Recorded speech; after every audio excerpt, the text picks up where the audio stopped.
ರಾಘವೇಂದ್ರ ಕಾಲೋನಿಯಲ್ಲಿ ಸಾಯಿಬಾಬಾ ಮಂದಿರವನ್ನ ರಾಮ ಮಂದಿರ ಪ್ರತಿಷ್ಠಾಪನೆ ಮಾಡಿದ ಹಿನ್ನೆಲೆಯಲ್ಲಿ ಪ್ರತಿ ಹಣ್ಣಿನ ಸೀಸನ್ನಲ್ಲಿ ಸಾಯಿಬಾಬಾಗೆ ಅಲಂಕಾರ ಮಾಡುತ್ತಾರೆ. ಈ ಬಾರಿ ಮಾವಿನ ಹಣ್ಣನ್ನ ಇಡುವುದರ ಮೂಲಕ ವಿಶೇಷವಾಗಿ ದೇವಸ್ಥಾನ ಕಮಿಟಿಯಿಂದ ಗುರುವಾರ ಪೂಜೆ ಸಲ್ಲಿಸಿದ್ರು. ಸಾಯಿಬಾಬಾ ಮಂದಿರದಲ್ಲಿ ಪ್ರತಿ ಗುರುವಾರ ಪೂಜೆ ಪುನಸ್ಕಾರ ನೆರವೇರಿಸಲಾಗುತ್ತಿದೆ. ಸಾವಿರಾರು ಭಕ್ತರು ದೇವಸ್ಥಾನಕ್ಕೆ ಆಗಮಿಸಿ ಸಾಯಿಬಾಬಾ ಆಶೀರ್ವಾದ ಪಡೆಯುತ್ತಾರೆ.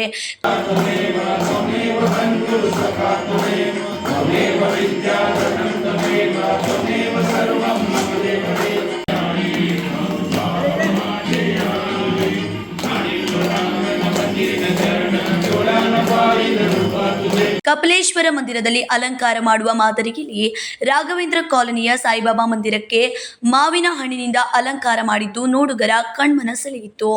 ಈ ಸಂದರ್ಭದಲ್ಲಿ ಸಾಯಿಬಾಬಾ ದೇವಸ್ಥಾನ ಕಮಿಟಿ ಅಧ್ಯಕ್ಷ ಮಹೇಶ್ ವರ್ಣೇಕರ್ ಮಾತನಾಡಿ, ರಾಘವೇಂದ್ರ ಕಾಲೋನಿಯಲ್ಲಿ ನೂತನವಾಗಿ ಸಾಯಿಬಾಬಾ ಮಂದಿರ ನಿರ್ಮಾಣ ಮಾಡಿದ್ದೇವೆ. ಅಯೋಧ್ಯೆಯಲ್ಲಿ ರಾಮ ಮಂದಿರ ಪ್ರತಿಷ್ಠಾಪನೆ ವೇಳೆ ಸಾಯಿಬಾಬಾ ಮಂದಿರ ಕಟ್ಟಡ ಭೂಮಿ ಪೂಜೆ ಮಾಡಲಾಯಿತು.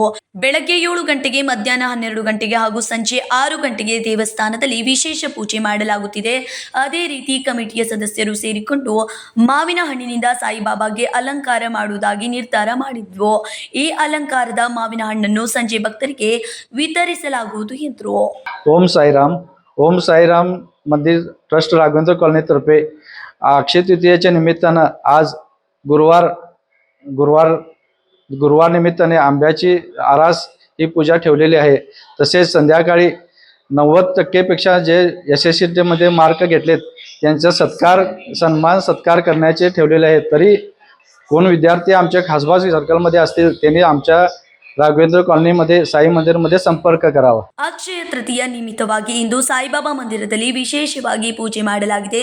SSLC ಹಾಗೂ PUCಯಲ್ಲಿ ಅತಿ ಹೆಚ್ಚು ಅಂಕ ಪಡೆದ ರಾಘವೇಂದ್ರ ಕಾಲೋನಿಯ ವಿದ್ಯಾರ್ಥಿಗಳಿಗೆ ಇಂದು ಸತ್ಕಾರ ಮಾಡಲಾಗುತ್ತಿದೆ ಎಂದು ದೇವಸ್ಥಾನದ ಅರ್ಚಕರು ತಿಳಿಸಿದರು.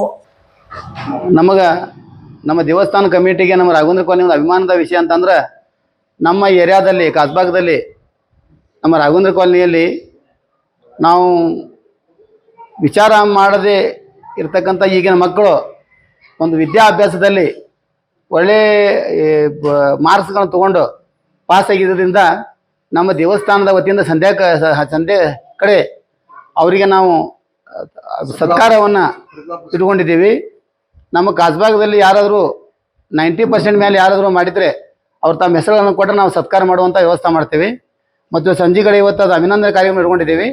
ಅದಕ್ಕೆ ಆದಷ್ಟು ಜನ ಬಂದು ಅದಕ್ಕೆ ಅವರಿಗೆಲ್ಲ ಪ್ರೋತ್ಸಾಹ ಕೊಡ್ಬೇಕಂತೇಳಿ ಇವತ್ತು 8 ಗಂಟೆಗೆ ಅವರಿಗೆ ಸತ್ಕಾರ ಕಾರ್ಯಕ್ರಮ ಇದೆ. ಆ ಸತ್ಕಾರ ಕಾರ್ಯಕ್ರಮ ಎಲ್ಲರೂ ಭಾಗಿಯಾಗಬೇಕಂತೇಳಿ ಕಮಿಟಿ ವತಿಯಿಂದ ನಾವು ಆಹ್ವಾನ ಮಾಡ್ತಾ ಇದ್ದೀವಿ. Vinod Kolkar, KMM Kannada news, Belagavi.